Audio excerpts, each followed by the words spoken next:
Today, this is the new series we're starting, Stories from Elijah. We're going to be walking in a verse-by-verse way through stories from Elijah. Elijah's not a book of the Bible. His stories are found in 1st and 2nd Kings. If you have a Bible, you can open there. But the thing about Elijah is these are the kinds of stories, if you went to Sunday school, you heard these stories in Sunday school. How many went to Sunday school as a kid?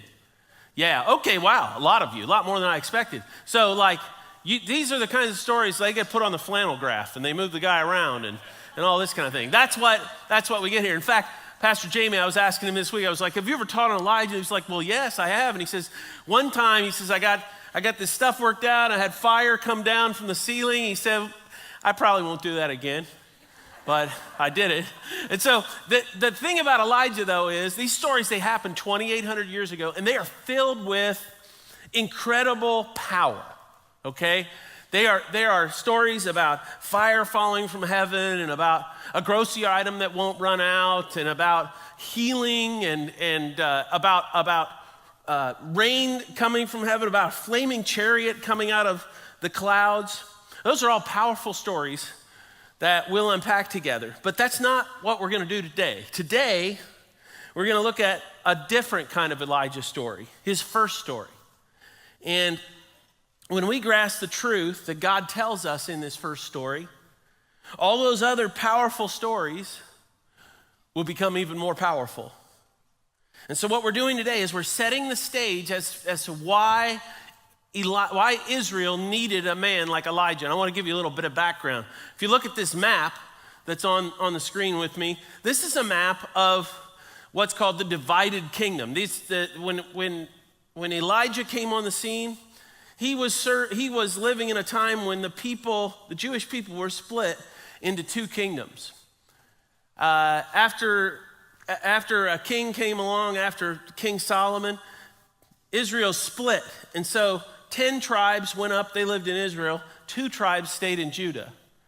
Judah is the group this is where Jerusalem is. These are the descendants of David who led Judah. But Israel, they just basically had one bad king after another. But Elijah, he is the person who is a king. He's a prophet to the king in the north. And in Elijah's time, the king in the north is a man named King Ahab. Okay? And King Ahab, we're going to be following him a lot in this story. He's one of the central characters. His wife, a woman named Jezebel. Maybe you've heard that and you thought, boy, that doesn't sound good, and you don't know why. Well, you learn a little bit more of why that's not a good thing. But this story that unfolds for us, this is the context that it's happening in. And we're going to start in 1 Kings chapter 16 at verse 29. This is what it says. Ahab, son of Omri, began to rule over Israel in the 38th year of King Asa's reign. What's that tell you? It tells you that in the southern kingdom, they had a king, the same king for nearly 40 years when Ahab became king. And so things in the southern kingdom were pretty peaceful. They were stable. They were prosperous. And in the north, you'll see King Ahab, he's going to rule for 22 years in a place called Samaria. That's the capital of Israel, capital of the northern kingdom. He reigns for 22 years. And while he brings some stability and some prosperity, things are bad on the spiritual plane. We'll learn more about that in just a moment. It goes on to say, but Ahab, son of Omri, did what was evil in the Lord's sight, and this is a mouthful, even more than any of the kings before him. Now that's a mouthful because the kings before Ahab were bad people, okay? They had done plenty of evil things. But what it's telling us here is Ahab's worse than them all. Look at the next verse. And as though it were not enough to follow the example of Jeroboam, that's another king before him, he married Jezebel. Now, I just want you to be clear. The problem is not so much that Ahab has married a foreigner. The problem is he's married a woman who has different values than he has.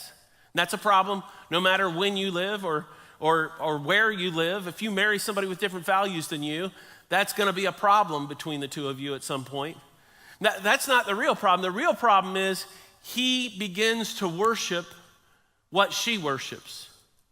And Jezebel, she's the daughter of a man named King Ethbaal. King Ethbaal, he is the king of the Sidonians. He is from the Phoenician and Canaanite culture, and they worship a god named Baal. That's why Baal's in King Ethbaal's name. Baal is the worship of Baal is a series of cults in the ancient world where they are worshiping a god of the rain and thunder and lightning and dew. And so Baal is seen as the god who makes you prosper or makes you poor. And they worship him in some pretty violent ways. We'll get into it here in just a little bit and try and understand it. But please understand, this is not just like a different opinion about God.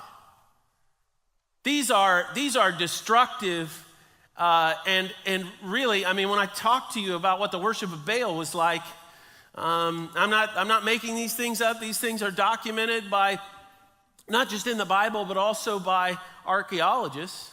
You're going to understand the worship of Baal, it was a menace. It was an evil thing in the world. So then it says that he began to bow down in worship of Baal. That's what Ahab did. Okay, and then it says, first Ahab built a temple and an altar for Baal in Samaria. Now, he built this temple and altar in his capital city, and what that says in the ancient world, if you're king and you build a new temple and you build a new altar to a different god, it says you're not just bringing a new administration, you're going to introduce a whole new culture to the future of your kingdom. That's what that means in the ancient world. And so what Ahab was doing basically was saying, I know we worshiped the God of Israel in the past, Yahweh, but in the future, this is our future. We're going to worship Baal. He's going to ensure our safety. He's going to ensure our prosperity. But that's not all he did. It says that he set up an Asherah pole. Now, an Asherah pole in the ancient world was used in the worship of a goddess named Ashtoreth. Ashtoreth was connected to Baal. And it's basically like a totem pole. You could think of it in that way. It's just a pole or an obelisk that's set up, and people, they sacrifice before it.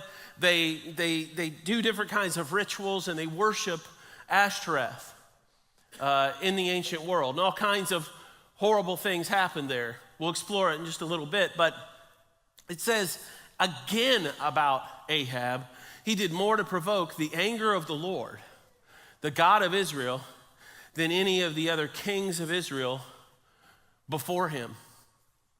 So why does it repeat that? What's it telling us? What can we understand from this? And this morning, I'm just going to point out 6 principles. You can look at them back on the back of your bulletin. You can write them down. You can see them in the app. This is the first principle I want you to understand, something that we should take away from Ahab in these opening verses about Ahab.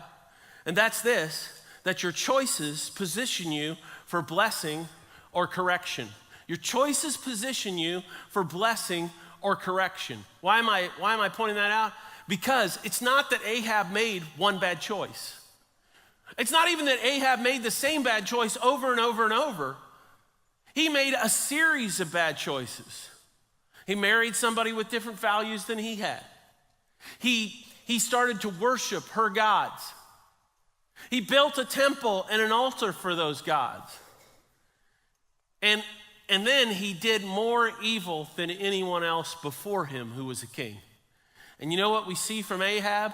His choices led to a severe kind of judgment on his life. But you know what? The other side of this is true. If you'll make good choices, if you'll make right choices, your choices can lead to blessing in your life. Sometimes as a pastor, people come to me and they'll say, Pastor, I don't understand why I'm going through these difficult things that I'm going through. I'm headed for divorce again. I'm headed for bankruptcy court again. I find that my relationship with my business partner is breaking up again, and I don't understand why. And the truth is, for most of us, we know what the reason why has been. It's been our choices. Our choices. Things don't just happen mysteriously to us out of a vacuum. Our choices lead to the kind of life that we have. And we see that in Ahab. The story goes on. 1 Kings 6:34 says, it was during his reign that Heel, a man from Bethel, rebuilt Jericho. Now, if you notice, the story kind of switches from Ahab to this guy. He seems kind of random. But Heel, he's supposed to be an example to us of where Ahab's choices have not only led him, but they've led the people of Israel. And it mentions this guy Heel rebuilding Jericho because Jericho is a place that God destroyed with the help of Joshua and the children of Israel. Maybe you remember that story from Sunday school. They were marching around the city 7 days, and they blew the trumpets at the end, and the walls fell down, and they destroyed everything in Jericho. At the end of Joshua chapter 6, God says that whoever tries to rebuild Jericho is going to pay with the lives of their firstborn son and their youngest child. That's the prediction. And then look what it says in the rest of this verse. It says, when he laid its foundations, when Heel laid the foundations of Jericho. Why is he laying the foundations when this city's been cursed, when God has said you're going to pay with your own children? We don't really know, other than to say his king has said Yahweh's no longer their God, Baal's their God. And so he's disregarding what's happened in the past. It says that when he laid its foundations, it cost him the life of his oldest son, Abiram. And when he completed it and set up its gates, it cost him the life of his youngest son, Segub. Now maybe when you hear that, you think, oh, well, this means that his kids mysteriously became ill at that time, and so that's why they died, and it was a result of him trying to rebuild the city. You might be correct, except that by mentioning the foundations of the city and by mentioning the gates of the city, we're given insight into why these children died. Do you know why they died? It's because Heel sacrificed them to the god of Baal. That's what they did in the ancient world. If you wanted the blessing of Baal, the way that you could ensure blessing was to sacrifice your children before him. Sometimes they would burn them in a fire. But often when you were building a house, or you were building a city in this case, when you were laying the foundations, when you were putting up the gates, you would take your child, put them in a jar, seal it, and bury them under the foundation of the gates. Do you know why? So that evil could never enter your city. That was the idea. And so when I'm saying to you that Ahab had made bad choices, it didn't just affect Ahab. It affected everybody else. And I think it's fascinating in the story of Baal, and in fact, much of the Old Testament, that when people choose to worship false gods, those gods come and they call for your children. And let me tell you this, you shouldn't be surprised. If you worship false gods in your own life, that those gods come calling for your kids too. So that if you worship the God of money and you measure your whole life by how much money you have and the things that you have, you shouldn't be surprised if your kids start measuring their lives that way too. If you start serving the gods of pleasure and convenience in your life, so much so that you just kind of decide you're going to live your own life the way that you want to, don't imagine that your choices will just impact you.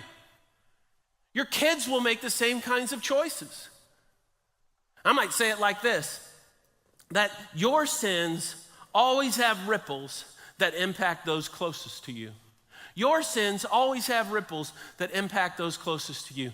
That's what Ahab experiences. That's what Heel experiences. Never imagine if you are caught in some kind of sinful choice that you're making again and again and again, don't imagine your kids or your marriage are not going to be impacted by that. the choices you make, when you choose to go your own way, this is going to impact the people you love the most. You know, a couple of years ago, you might wonder, well, how do we know this? How do we know this about people sacrificing their own children? I mean, it's so far from our present day mentality here in 21st century America. But 2 years ago, I had the opportunity when I visited a country called Tunisia to visit the ancient ruins of a city called Carthage. And in Carthage were the ruins of a cemetery, a huge cemetery called Tophet. These are grave markers from Tophet. Thousands of grave markers throughout Tophet that the Phoenicians set up when they took over Carthage. And what they found is that Baal and things that point people to Baal are found all over these grave markers. But what they found is when they dug up the graves, these graves are for the babies who were slaughtered by the thousands. That's how we know about what was happening. That's how we know what was going on in the ancient world. And that's why this story about Elijah is so important, because he doesn't come on the scene and say, you know, you're kind of drifting religiously. Instead, he comes on the scene and he seems to be saying, you know what? You've got to change immediately. It's a live or die situation. I want you to understand that's how drastic and urgent the story of Elijah is given to us. It's given to us in that sense, because it's in this context, in this sick context, that Elijah comes. And it's almost as though there's so much urgency to bring Elijah into the story, we're almost told nothing about Elijah. You know, the rest of the prophets in the Old Testament, you're told about like who they were, who they learned from, what their life was like a little bit, what they did for a living. But in the story of Elijah, he's just kind of brought on the scene and we're just told this is Elijah and this is what he said to the king. We're not really given much other background. Look at verse 1, 1 Kings 17. Now Elijah, who was from Tishbe in Gilead, just tells us where he's from, told King Ahab. Now, I want you to understand, we're not given much context. He just shows up at the royal palace, and this is what he tells King Ahab. Ahab, as surely as the Lord, the God of Israel lives, the God I serve, there will be no dew or rain during the next few years until I give the word. Now, that's an interesting statement all on its own. But notice, it's a direct challenge to the claims of Baal, right? Baal controls the rain and the dew. But Elijah says, no, you know what? The God of Israel is still in control. It doesn't matter how much you worship Baal, God is still in control. Now, I tell you about this because I want you to understand, when he says this about it not raining for years and no dew for years, he's threatening the very existence of the northern kingdom. I don't know if you know it, but in Israel, there are only like little parts that are green that usually surround it. There's like a river running through it. The rest of it's brown. And if it doesn't rain for years, it will become a desert. These people will shrivel up and die. And the thing is about this, it seems like maybe, you know, Elijah is saying to Baal, listen, you can worship Baal all you want. You can sacrifice your own children to him. But I don't care what you say is true. God's still in charge. And you know, we live in a culture where maybe you feel like our whole culture has become averse to God. Maybe it doesn't matter who you listen to. It could be in the media. It could be among our celebrities or our politicians. It seems like all of them seem to be saying, oh, that old way of thinking with God and Jesus and the church, it's really, we just need to forget about that and move on. Maybe you feel like our whole culture, it doesn't matter what kind of leader, whether it's a political leader or a business leader, you feel like our whole culture has just kind of gone off the tracks and ran away from God. Elijah reminds us of this morning. Look at this point. This is the principle. This is what Elijah reminds us of. No matter what people or principles declare, or powers declare, God is still in control. God's still in control. It doesn't matter how far our culture goes away from God. God's still in control. It doesn't matter whether your neighbor rejects God, or your boss, or your spouse. It doesn't matter whether your neighbor or your politician or the people closest to you reject God. God's still in control. And if you stand and you're certain that God's still in control, well, you'll be okay. Because God is really in charge of the times. God's really in charge of the future. You know, Elijah comes up to Ahab, and you can just imagine, Ahab's got all the power, right? He's in control of the army. He's got all the money. He levies taxes. He decides what he wants, and he takes it. That's the kind of person that he is. And Ahab comes up to him and says, Elijah comes up to Ahab and he says, listen, God's still in control, and it's not going to rain till I say so. Now, you can imagine that Ahab wasn't going to take that lying down. And so God gave Elijah a plan. I want you to notice what this plan is, because this plan that God gives to Elijah, it's not like the most exciting thing you've ever heard. In fact, when I read about this plan that Elijah has from God, I think to myself, if God told me that I needed to go do this, I'd be like, really, God? That's what you want me to do? This is what it says. Verse 2, it says, then the Lord said to Elijah, go to the east and hide by Kerith Brook. This word Kerith, it's a word that actually means cut off. It means isolated. We, in fact, don't know where the Kerith Brook is. It's just an isolated place. So, Elijah, here's the plan. You go tell the king that you're going to threaten his rule, and then I want you to go hide by this cut-off brook. I want you to go hide in this remote place. He says, near where it enters the Jordan River. And then this is how I want to feed you, Elijah. He says, drink from the brook and eat what the ravens bring you. It's like, the ravens bring you? Do you know what a raven looks like? Let's just see a picture of a raven. That is a nasty bird. Can you imagine that God is going to show up, or that he's going to tell you to go do this difficult thing, and that his plan for you is to have these nasty birds bring you your meat and bread night and day? I mean, according to Jewish law, these were unclean animals. You couldn't touch this animal. You couldn't even, in fact, eat food they brought to you, but I guess he made some kind of special dispensation for him. But this is what he says. The ravens are going to bring you food, meat and bread night and day. Let's go back to the scripture.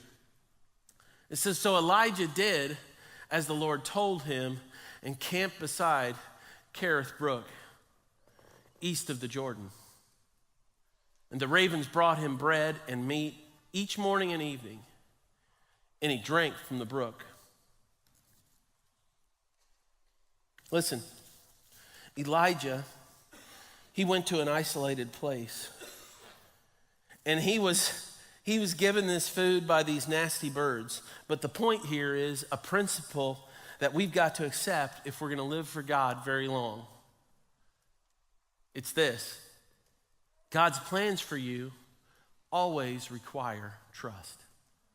God's plans for you always require trust.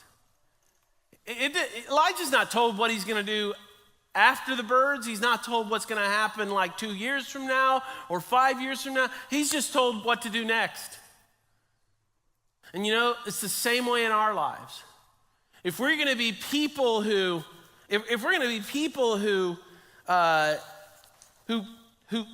who experience God's goodness, if we're going to experience God's saving power like Elijah did,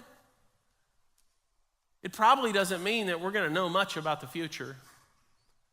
But it does mean that we need to start and keep on trusting God. You know, all the stories that we're going to talk about in the story of Elijah and that we're going to be covering in the next weeks, the story of Mount Carmel and the prophets of Baal, the story of this vial of oil that won't run out, the story of a chariot of fire coming down from heaven and picking Elijah up. Those stories, they're amazing, powerful stories, but I don't want you to miss this. If Elijah hadn't trusted God and obeyed God, those stories would never have happened. Elijah receives powerful demonstrations from God because he trusts God and he obeys God step after step, day after day. Do you want to be a person who that God teaches great things to? You want to receive revelations from the Spirit of God? Well, they come when we obey God. Do you want a miracle from God? Miracles come from obedience. That's what we see in Elijah. And here's the principle. Miracles are built on the foundation of obedience. That's what we see in Elijah. He obeys God, and it's tough for him. I mean, he's out there in the isolated place. He's eating bread and meat brought to him by those nasty birds. But God shows him more. I love how A.W. Pink writes about it. His book called The Life of Elijah. He's a British Bible teacher from the first half of the 20th century. He says this, he says, God does not grant fresh revelations until there's been compliance with those already received. What's he getting at? Some of us, we want for God to show us something new, but we haven't done the first thing that he told us to do. And I'm saying to you, the way for you and I to move ahead in receiving more from God, in receiving more powerful demonstrations of God's love for us, it's by starting in simple obedience to do the things we know God wants us to do. And listen to me, you can't get there. You can't get to the miracles until you start living a life of obedience, one day at a time, sometimes even in the place of isolation. And then I come to the last verse today that I want us to look at, and that's verse 7. It says, but after a while, the brook dried up, for there was no rainfall anywhere in the land. What do you do when your brook dries up? What do you do when things don't look so great anymore and the brook dries up? When our brook dries up, we're tempted often to think that we're in the wrong place.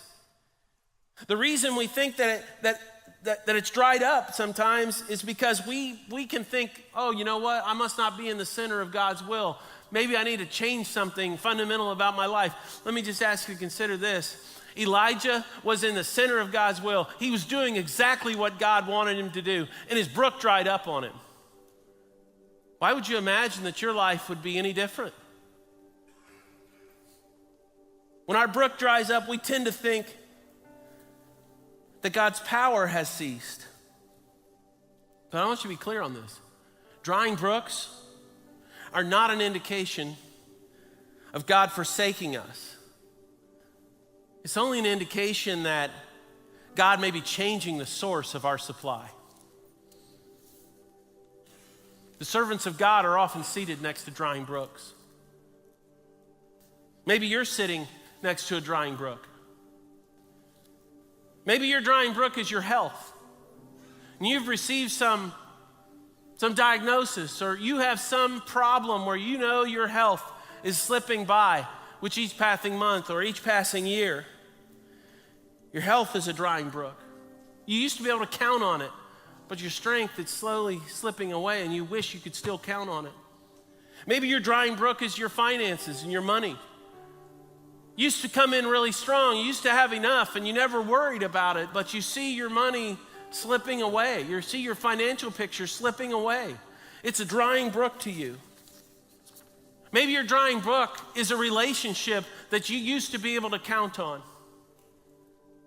But now that person's no longer in your life, or that person has moved far away, or they've died, or they've isolated themselves from you emotionally, and you can't count on that drying brook anymore. It used to make you so happy. It used to make you so strong. It used to give you so much joy. Maybe your drying brook is a job that you always thought would be there. A job that you thought that you were enjoying great success because you did a great job at it, but you can see the picture in your workplace is changing. You're not sure that job's going to be there anymore. It's a drying brook to you. Maybe the drying brook in your life is that of your mental or emotional health. You find yourself stuck in depression that you can't climb out of. And you used to feel like, you had the world by the tail. You used to feel like you had it all under control. But it's not there anymore. You feel unstable, truth be told, on the inside. Maybe your mental or emotional health is a drying brook to you. Maybe friendship is a drying brook in your life. You used to have so many friends, and now you find yourself more and more alone. It's a drying brook to you. Do you know why God lets brooks dry up? Do you know why God lets the brook grow dry that you've been sitting next to and you've been depending on? Because make no mistake about it, you can be absolutely right with God and the brook can dry up. You can be doing all the right things and the brook can dry up.